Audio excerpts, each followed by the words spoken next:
All right, so the first part of the Chapter 8 study guide, if we look over here to the right, we will see number 1. I'm going to do number 1, number 3, number 5, and number 7. And when we see number 1, it says we have a $1,000 loan, and it says that the interest rate is 5.5%. It says it's exact interest. That's a key there. That means it's out of 365 days. And the loan is for 120 days. So we know that my formula is I equals PRT for simple interest. The P is the amount of the loan, which is $1,000 here. The R is the interest rate written as a decimal, so it's 0.055. The T is the amount of time in years. Well, this is 120 days because it's exact interest. It's out of 365 of those. So to find the interest amount, it would be 1,000 times 0.055 times 120 over 365. When I multiply that all together, I'm going to get $18.08.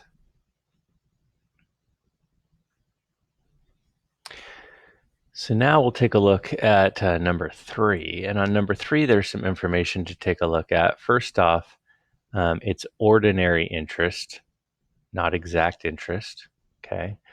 And the thing that's missing is how long it's going to take to pay this loan back, which is our time element. So we're still using the simple interest formula, I equals PRT.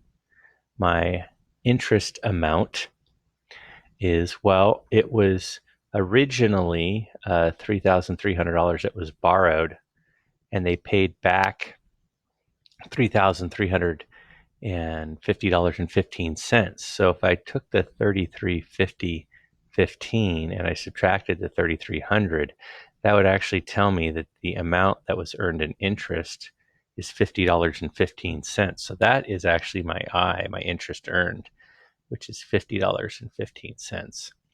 My P is the amount of the loan. We just said that was $3,300. The R is the interest rate, which is 6.5%.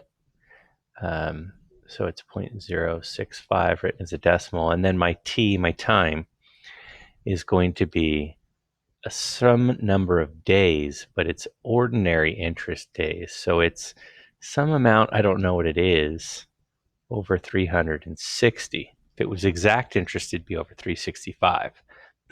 So now what we're going to do is we'll plug all this into our formula.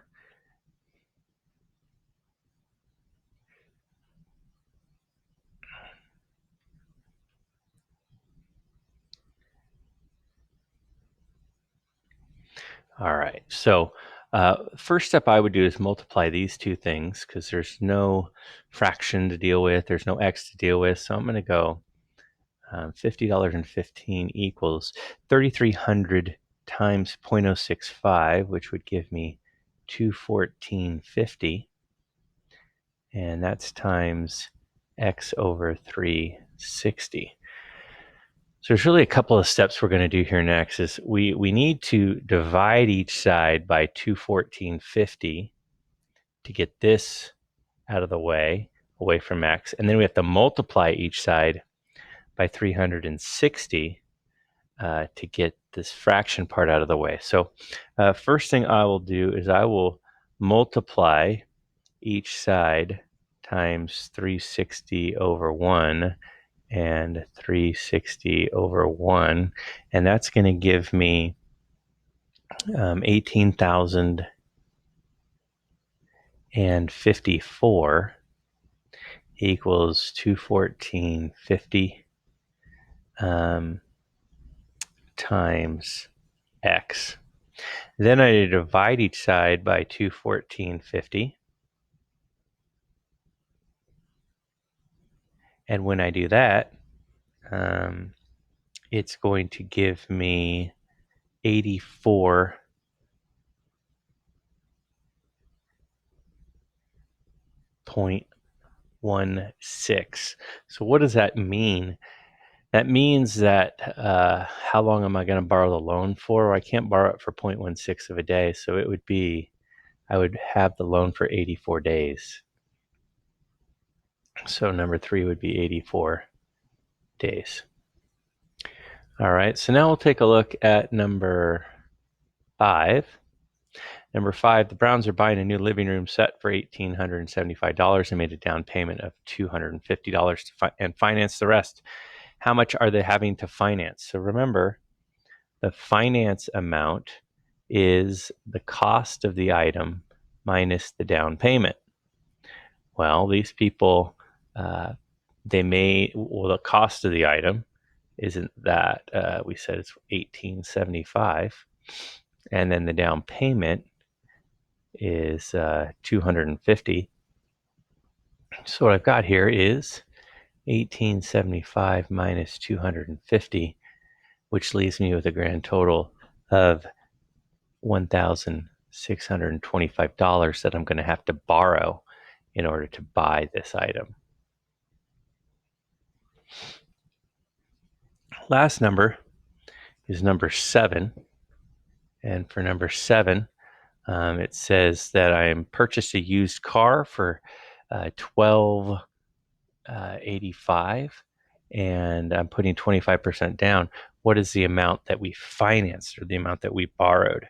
So first thing we have to do is figure out how much we put down. So to do that, remember the down payment equals the cost of the item times the rate of the down required. And so this item is $12,875 times, and it's 25%, written as a decimal is 0.12. So the amount that we are putting down is $3,215.75. But there's actually another issue here, because that's how much we're putting down, and it's asking how much we're financing or borrowing. So we have to take just like we did up here, we took the cost and subtracted it down. Well, the cost of this item is $12,875, and then we subtract the amount that we've already paid them in a down payment, and the difference is how much we're going to have to borrow for this loan, and that's $9,656.25. So that's the amount that we're borrowing here. And that's it for the first section there of the Chapter 8 study guide.